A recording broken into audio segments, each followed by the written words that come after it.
So let's talk about this question first before the page that you're actually on and seeing this video on. Since I'm making this before anybody posts here, I can't see what you're going to say, but some of the things when I post this question to other people, loss of jobs, right? So actually, I guess I should start up with the benefits. This could save you a ton of time, right? Like looking through applications and cover letters takes so much time. And so if you can find a way to make that more efficient, awesome. The potential problems with this could be like could be taking someone's job, right? It could be uh, uh, like taking over a job that typically is meant for a human being. What I really like to point out to people is this portion right here. It uses data to identify characteristics that are common to those people who currently have the job. What if the people who currently hold that job are a certain demographic, a certain ethnicity, a certain age, a certain gender? It's just going to perpetuate that cycle, right?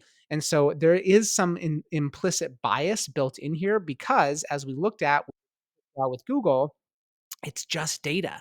And so if your data is incomplete, then what I like to tell people, and this isn't the most polite term, but crap in, crap out.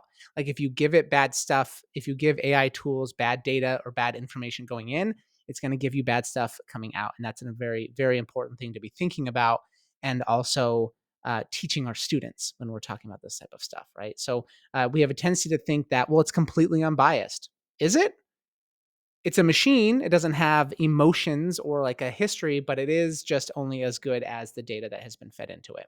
And so these are three questions that I saw from a colleague of mine that I really, really, really like. Just thinking about conversations we're having around AI in the classroom. What should we be considering? Right. So, what do our assessment practices look like?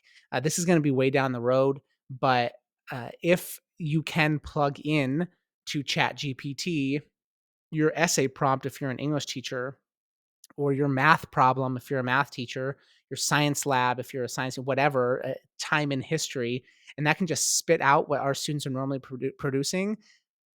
There's 2 directions, and it's not gonna be hard to decide to find out which one I fall on here, where my opinion is at. We can ban AI tools, or we can embrace them and rethink the way we assess students authentically.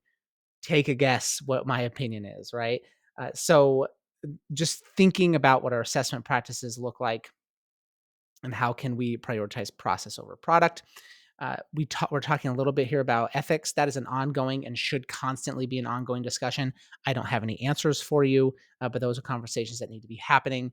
And then this is one that we're really going to focus on for the rest of the training here. How can teachers use this to be more efficient, to manage their workload? It is criminal the amount of work that teachers have to do in the little time that they're given to do what's best for their students. So, how can you leverage AI tools to manage your own workload?